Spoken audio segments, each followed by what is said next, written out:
et bienvenue sur ma chaîne pour votre lecture intuitive de ce mois d'octobre 2020. Je positionne les cartes pour que vous puissiez tout voir comme il faut. Voilà, voilà, comme ça vous voyez bien.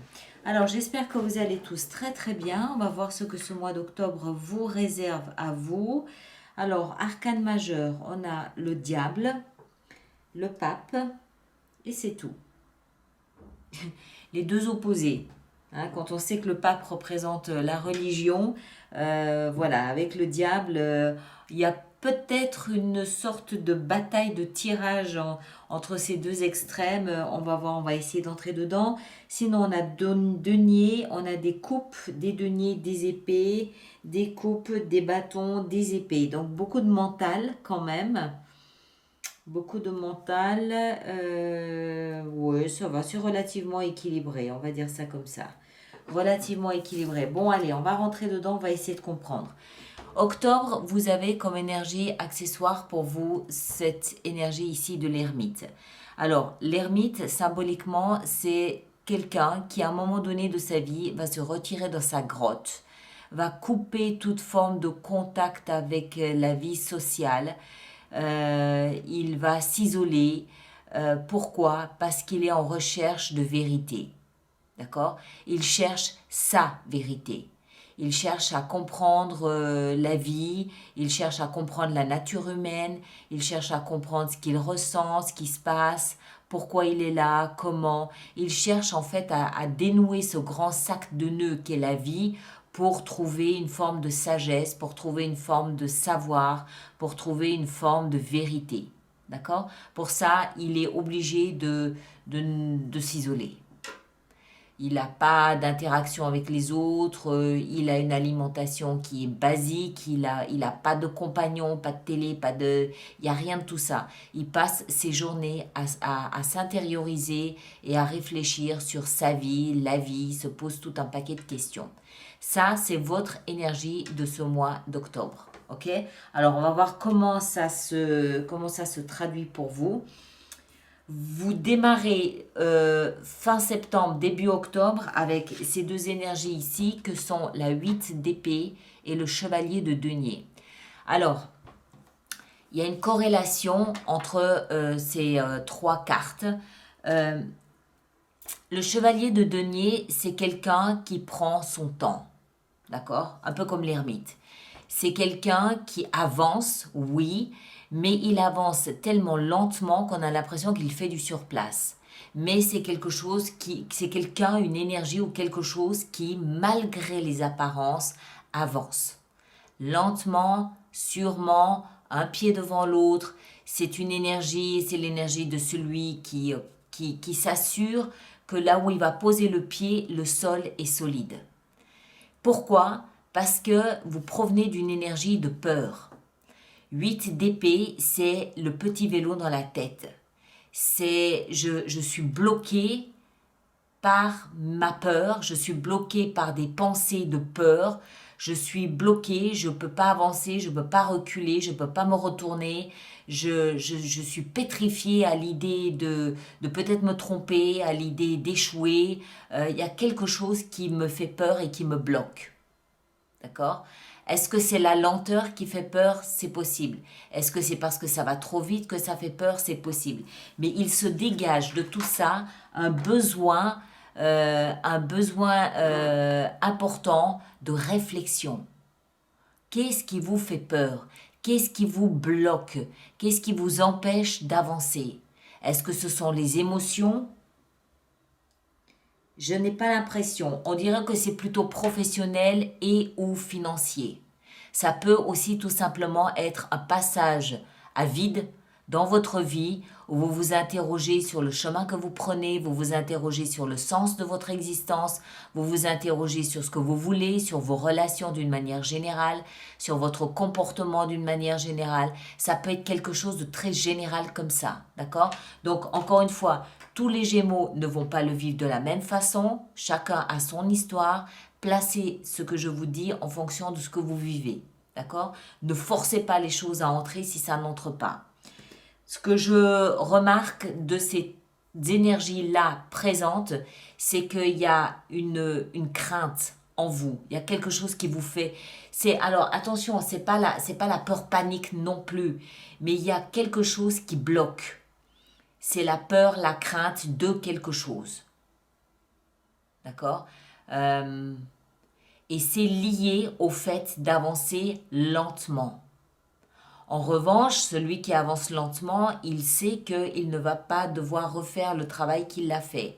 Il l'a fait, c'est concrétisé et c'est bien fait.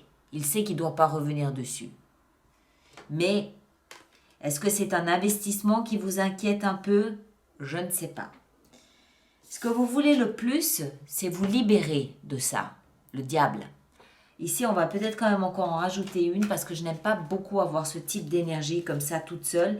C'est dans la position de ce que vous voulez le plus. Vous ne voulez pas le diable, vous ne voulez pas quelque chose de toxique dans votre existence, on est bien d'accord. Vous cherchez à vous en libérer. Vous cherchez à vous défaire d'une oppression, d'une peur, C'est un enchaînement. C'est un enchaînement, vous êtes entravé par quelque chose qui semble vous inquiéter. Quoi? Je ne sais pas. Alors, qu'est-ce qu'on a avec le diable ici? Deux de denier. Est-ce que ce sont peut-être des soucis d'argent? Est-ce que vous devez jongler avec vos finances? Est-ce que vous devez jongler entre quelque chose un principe qui est important pour vous et un autre principe qui est tout aussi important? Il y a quelque chose que vous considérez de valeur pour lequel vous êtes en train de jongler et vous cherchez à vous libérer de cette obligation de choix, de cette obligation les choses ne sont pas fluides. Vous êtes enfermé dans un truc qui vous fait peur, alors que vous aimeriez avancer. Vous êtes bloqué dans un truc qui vous fait peur, qui vous oblige en même temps à partir dans votre grotte pour vous interroger sur le sens de votre vie. Ce que vous voulez, c'est vous libérer, mais en même temps, vous êtes obligé de jongler. Et qu'est-ce qui se passe? Qu'est-ce qui se passe dans votre vie? Ce qui va vous aider dans cette démarche, c'est... Alors, je pense que c'est l'amour. D'accord? Il doit y avoir autour de vous quelqu'un... en fait, je ne devrais pas le dire comme ça. Ce qui va vous aider, c'est un nouveau départ que vous prenez avec des émotions qui proviennent de votre espace à vous, que vous écoutez et à qui vous donnez ce pouvoir de démarrer quelque chose de nouveau. Il peut s'agir d'une nouvelle histoire d'amour, oui. Il peut aussi s'agir d'un nouvel arrivé dans votre foyer, genre un enfant, oui. Il peut aussi s'agir de vous qui vous découvrez une passion subite ou soudaine ou une envie subite ou soudaine pour quelque chose. C'est votre cœur qui palpite. D'accord? Donc, écoutez votre cœur qui palpite. Là, il va vous expliquer quel chemin prendre. Moi, j'ai le sentiment, je peux me tromper, hein, mais j'ai le sentiment que vous avez un entourage qui vous aide, qui vous soutient. Une personne en particulier, ici avec l'as de coupe, c'est la maman qui prend soin de son petit. Donc, il y a quelqu'un qui prend soin de vous. Pas forcément qui vous materne, mais quelqu'un qui comprend. Les vibrations du cœur sont ici au diapason. Il y a quelqu'un qui comprend ce que vous êtes en train de vivre. Alors que vous êtes tout contrit, tout bloqué, tout forcé dans quelque chose qui vous fait peur. On continue, on va essayer de comprendre. Le défi, c'est de prendre soin de vous. Le défi, c'est de prendre soin de vous, c'est-à-dire une bonne hygiène de vie, bien dormir, bien manger. C'est aussi être parfaitement conscient de vos compétences, de vos capacités, de ce qui fait votre valeur. Qu'est-ce qui fait votre valeur? Un don, une émotion, une qualité? Qu'est-ce qui fait votre valeur? C'est dans la position du défi. Donc ça veut dire que le chemin pour vous, pour sortir de cette peur, c'est de prendre conscience de qui vous êtes. Et je pense qu'il y a une personne qui vous aide dans ce process-là. Il y a quelqu'un qui vous aide. Si ce n'est pas quelqu'un d'extérieur, c'est au moins vous, c'est votre cœur à vous qui vous parle. Votre cœur vous explique que c'est peut-être le moment d'aller vous interroger un petit peu sur le sens de votre vie, Vous comprenez ce que je veux dire? Ça peut être votre... ce ne sera pas votre enfant intérieur, mais ça peut être le sage en vous qui vous dit, ok, là, stop, maintenant, c'est stop, ça suffit, la peur ne me sert à rien, je vais prendre le temps d'une introspection et peut-être que j'y verrai un peu plus clair après. Mais le défi, il est de prendre soin de vous. Le défi, il est de poser des limites et des barrières, d'accord, dans votre existence. Peut-être que vous faites partie de ces personnes qui disent toujours oui à tout et à tout le monde. Le fait d'avoir la reine de denier ici nous explique que c'est le moment de poser des limites. Non, je peux pas. Je me suis déjà engagée pour 3 fois cette journée. Je ne peux pas en faire davantage. Vous comprenez ce que je veux dire? C'est le défi. Il y a juste ici, je ne sais pas, pour moi, c'est une personne autour de vous qui vous soutient. On continue. Pourquoi je dis ça d'ailleurs? Parce que ici, dans votre vie sentimentale, on a le pape. Le pape, dans la vie sentimentale, il peut parfaitement nous faire comprendre qu'il y a un mariage, ou tout au moins un engagement, un contrat. D'accord? Avec le pape, dans votre vie sentimentale, vous vous engagez pour le long terme. Vous avez pris ce choix, cette décision de cheminer à côté de quelqu'un, hein, cheminer à côté de quelqu'un pour le long terme. C'est quelque chose qui va durer longtemps. Alors, est-ce que ça a un rapport avec ça? Est-ce que la peur provient du fait d'avoir peut-être craint de finir votre vie tout seul? C'est possible. Et que vous n'aviez pas conscience que la situation évoluait lentement, mais sûrement au stade que maintenant vous êtes prêt pour vous engager sur le long terme. C'est tout à fait possible. Ça n'a peut-être strictement rien à voir. Je ne sais pas. En tout cas, dans votre vie sentimentale, pour moi, il n'y a rien à craindre. Il y a la foi, il y a l'engagement par contrat sur le long terme. D'accord? C'est quelque chose de solide. Alors maintenant, dans votre vie professionnelle et financière, là, il y a de la satisfaction. Là, il y a quelque chose qui vous déplaît. Il y a quelque chose, en fait, c'est pas quelque chose qui vous déplaît, il y a quelque chose qui n'a plus aucun intérêt à vos yeux. D'accord? Ça manque de relief émotionnel. Alors, vous pouvez être dans un job alimentaire, et là, ça commence à peser parce que c'est alimentaire et qu'il n'y a aucun relief émotionnel, il n'y a aucun intérêt à faire ce travail. Vous pouvez aussi changer de direction. Vous tournez complètement vers quelque chose d'autre parce que ce que vous faisiez jusqu'à présent, ben voilà, ça ne vous intéresse tout simplement plus. Ou alors, vous pouvez peut-être aussi vous rendre compte que vous avez beaucoup plus à offrir que ce que vous offrez aujourd'hui. Et en fait, vous allez tout simplement mettre la barre un peu plus haut. Vous allez mettre la barre à 9 coupes, c'est-à-dire, pour vous, c'est le Graal, 9 coupes. C'est la carte des désirs et des rêves. Là, vous n'êtes pas dans le rêve, là, vous êtes dans la lassitude émotionnelle, c'est pas la mélancolie, c'est la lassitude, c'est même pas la déception parce qu'à un moment donné, c'était très important, à un moment donné, ça vous a nourri, au sens propre comme au sens figuré, mais aujourd'hui, ça n'est plus le cas. Aujourd'hui, vous quittez ici quelque chose qui ne vous intéresse plus sur le plan émotionnel. Ça peut encore avoir un intérêt financier, mais émotionnel, c'est nada, plus rien. Dans votre vie spirituelle, la vie spirituelle, c'est tout ce qui se passe à l'intérieur de vous. On a la 3 de bâton. Alors, 3 de bâton, ici, moi, me fait comprendre que vous avez fait preuve, encore une fois, de beaucoup de patience. Vous étiez sur un chemin, pas par hasard, vous étiez sur un chemin parce que vous l'aviez décidé, mais vous saviez sur ce chemin qu'il allait vous falloir être très patient. Vous saviez ce que vous vouliez faire de vous, vous saviez ce que vous vouliez faire de vos blessures, vous saviez comment les soigner, comment les guérir, quel remède vous ferait le plus grand bien. La seule inconnue à ce stade-là, c'était à quel moment est-ce que vous vous sentirez guéri. À quel moment est-ce que vous aurez cette sensation que vous avez récupéré votre vie? D'accord? Donc, ce que ça m'indique ici, c'est qu'il y a une grande lucidité spirituelle.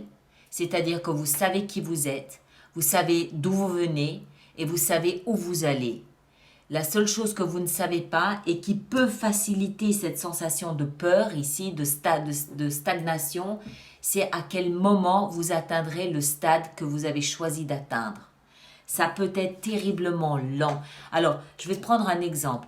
Attendez, je finis ma phrase. Ça peut être terriblement lent et cette lenteur peut à force vous peser. Je prends un exemple. Quelqu'un qui a vécu une histoire d'amour traumatisante. D'accord?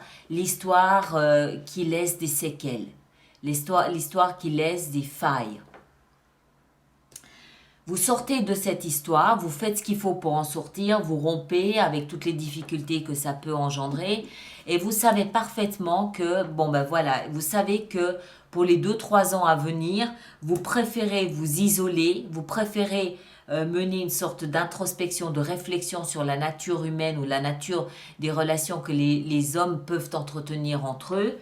Et vous savez que pendant ce laps de temps, vous préférez être seul et célibataire parce que c'est comme ça que vous menez mieux vos réflexions.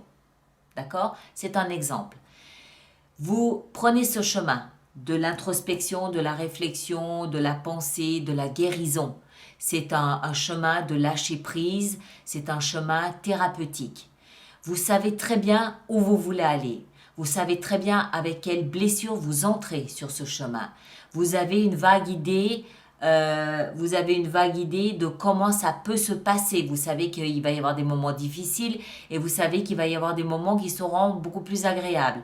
La seule inconnue que vous avez, c'est à quel moment est-ce que je peux considérer être guéri et de ce fait me remettre à nouveau peut-être en quête d'amour ou d'ouvrir mon cœur ou d'offrir mon cœur à quelqu'un d'autre. D'accord? C'est ce type de message-là. Alors, ça corrobore parfaitement avec votre peur ici, parce que ce n'est pas une peur qui naît aujourd'hui, ce matin. Ça peut être quelque chose que vous traînez derrière vous depuis 8 mois ou depuis 8 ans. Ça peut être quelque chose comme ça, d'accord? Mais ce que ça nous démontre, c'est que vous prenez conscience, comme les autres signes, ce mois-ci, que vous êtes en train d'avancer. Même si c'est terriblement lent, hein, c'est d'une lenteur épouvantable, au moins vous avancez, vous le sentez. Et puis, l'issue du mois, on a cette 2 d'épée. Il va falloir beaucoup de calme, de sérénité, parce qu'il n'est pas impossible qu'il y ait un choix en fin de mois à faire. D'accord? Il n'est pas impossible qu'il y ait un choix en fin de mois à faire. Et de ce fait, vous cherchez, à travers cette introspection, ce que vous cherchez, c'est la sérénité intérieure, c'est l'apaisement intérieur, c'est savoir que oui, il va falloir faire des choix, hein, là, dans les mois à venir, mais il faut que je sois calme pour pouvoir bien mesurer là ou plutôt là. Hein, il y a une espèce comme ça de recherche d'apaisement intérieur. Alors, on va voir comment on va faire notre extension avec ça. Ça risque d'être très intéressant là. Donc, je rappelle aux personnes qui se sentent concernées par cette lecture qu'il existe un approfondissement, c'est-à-dire une extension, qui se trouve d'une trentaine de minutes, qui se trouve sur mon site internet alice-nicolas.com. Vous allez sur le site internet et vous avez toutes les informations Reine d'épée. Vous avez toutes les informations à mes vidéos ou les extensions du mois en page d'accueil. Je vous invite peut-être aussi à voir la vidéo de démonstration de ma chaîne pour essayer de comprendre comment tout cela fonctionne. Et puis, je rappelle également aux personnes qui vont régulièrement se procurer des extensions qu'il existe un abonnement à ces mêmes extensions qui est économiquement quand même plus intéressant pour vous, a fortiori si vous y allez régulièrement. L'hermite encore, on continue. Hein. Et puis, et toutes les personnes qui sont déjà abonnées, pour accéder à votre extension, je vous rappelle que vous devez d'abord vous connecter à votre espace et que c'est là que vous retrouverez votre vidéo. Voilà, j'ai fini mon petit laïus. L'as de coupe ici, dans ce qui va vous aider. Qu'est-ce qu'on a ici avec l'as de coupe? On a le monde. Ouais. On a le monde. Il y a oh, ouais, on va voir. Hein, je continue. Reine de denier.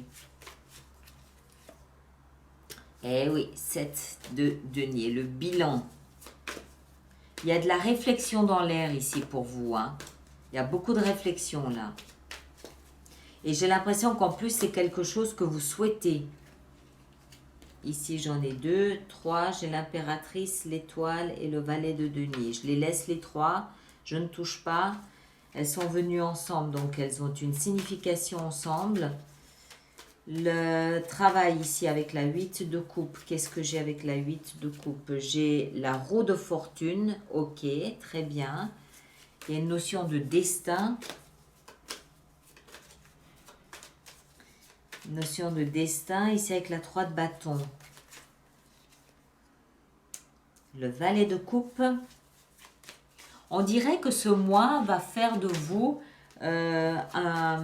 j'ai cette sensation d'un sous-neuf. J'ai cette sensation de... Il y a le pape ici qui s'est retourné. Hein, à nouveau. J'ai cette sensation en fait que vous allez ressortir en étant tout brillant, tout neuf, tout propre, tout nettoyé, comme un sous-neuf. J'ai cette sensation-là, que c'est un mois durant lequel vous allez éliminer tout ce qui est toxique pour vous. Vous allez réfléchir, prendre des décisions, faire des choix, je veux pas. Et comme si en fait c'était un mois où on met sur pause et vous vous débarrassez de plein de choses. Eh oui, 10 d'épée. On verra plus tard. La tempérance. Voilà mes chers. Alors, je m'arrête ici. Merci de partager, de liker, de me laisser vos commentaires et de vous abonner si ce n'est pas déjà fait. Et puis, ceux qui me rejoignent pour l'extension, à tout de suite. Et les autres, on se retrouve au courant du mois d'octobre pour d'autres lectures. D'accord? Merci beaucoup à vous tous et à très bientôt. Merci bien.